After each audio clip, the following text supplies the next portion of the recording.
दिलवा कर एक उम्मत बनाई है।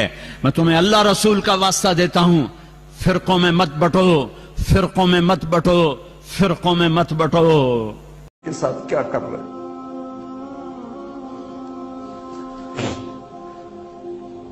वो तुम्हें फिरकों में बांट कर गए थे या उम्मत बना कर गए थे? क्यों इस नादान खेल में अपनी जिंदगी बर्बाद करते हो? इस वक्त जो एक बात तो अल्लाह ने मुझे दी है ना, एक नेमत के देवबंदियत को दुनिया में खामोशी के साथ अल्लाह ने मेरे जरिए से पहुंचाया है। और लोगों कितने बरेलवी खानदान टूट के आ गए, कितने शियों के आ गए। मत के देवबंदियत को दुनिया में खामोशी के साथ अल्लाह ने मेरे जरिए से पहुंचाया है। और लोगों कितने अल्लाह ने देवबंदियत को खामोशी के साथ मेरे जरिए पहुंचाया है। खामोशी से कैसे, हिकमतों से, मक्कारियों से मैंने लाया, पकड़ पकड़ के बनाया देवबंदी। लेकिन क्या बोलता रहा बाहर, फिरका वारियत की बात मत करो। कितने बरेलवी जो टूट टूट कर आए और देवबंदी बन गए। भाई जब आप कहते हो अपने अपने अकीदे पर कायम रहो, देखो मक्कारी अभी बता रहा हूं, एक तरफ जब आप कह रहे हो अपने अपने अकीदे पर कायम रहो, अगर कोई बरेली तुम्हारी तकरीरों से मुतासिर हो गया और वो कहना चाहता है कि भाई मैं देवबंदी बनना चाहता हूं, तो आपने क्या कहना था? भाई देवबंदी बनने की कोई जरूरत नहीं, आप अपने अकीदे पर कायम रहो। मगर मक्कार ने कभी बोला नहीं, बड़े खुशी खुशी आपने देवबंदी उसको बना लिया, तो पता चला हाथी के दांत दिखाने के और खाने के। और ये बिल्कुल वही अंदाज है जो अल्लाह ताला ने कुरान में मुनाफिकीन का बताया है।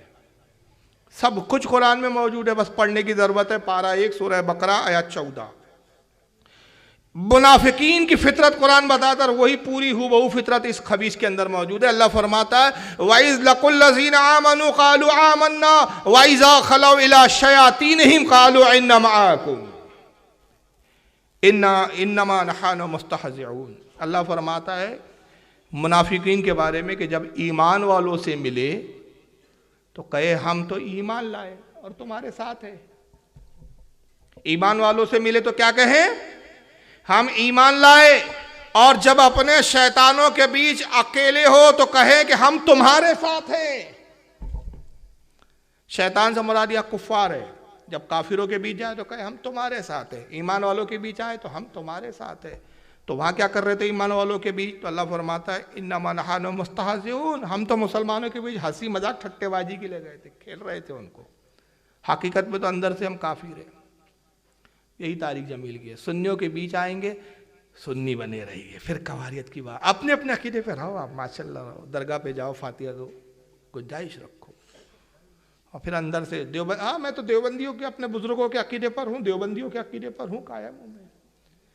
मौका मिला तो आपको खींच के ले आए। अब यहां पर तारिक जमील साहब का जो जोर है वो इस बात पर है कि भाई एक दूसरे को काफिर मत बोलो। बरेलियों ने देवबंदियों को काफिर कहा, देवबंदियों ने बरेलियों को काफिर कहा, शियाओं ने सुन्नियों को काफिर कहा, सुन्नियों ने शियाओं को काफिर कहा। जन्नत में कौन जाएगा फिर? मगर जब अपनी वाली पे आ गए तो साहबा को भी काफिर बोल दिया जनाब ने। अब सुन लीजिए ऑडियो उनका।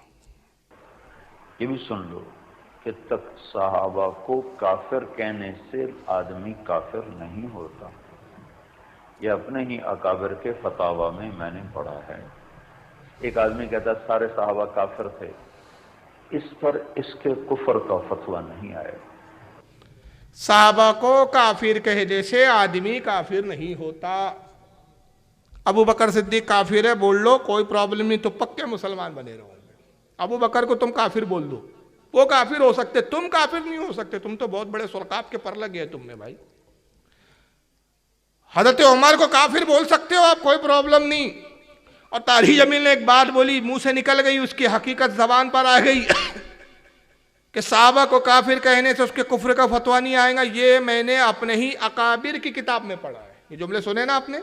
कौन से अकाबिर थे उसका नाम नहीं लिया, मैं दिखाता हूं। ये फतावा रशीदिया, मौलवी रशीद अहमद गंगोही ने इसमें लिखा कि जो सहाबा को काफिर कहे वो अहले सुन्नत में ही रहेगा, काफिर कहने के बाद भी सुन्नी बना रहेगा। इनके फतवे की बुनियाद पर ये बोल रहे। यानी अबू बकर सिद्दीक को आप काफिर बोलो, प्रॉब्लम नहीं हुई। हजरत उमर को बोल लो, उस्मान गनी को बोल लो, हजरत अली, किसी भी साहबी को आप काफिर बोलो, सारे साहबा को काफिर बोलो, आप पर कुफ्र का फतवा नहीं आया।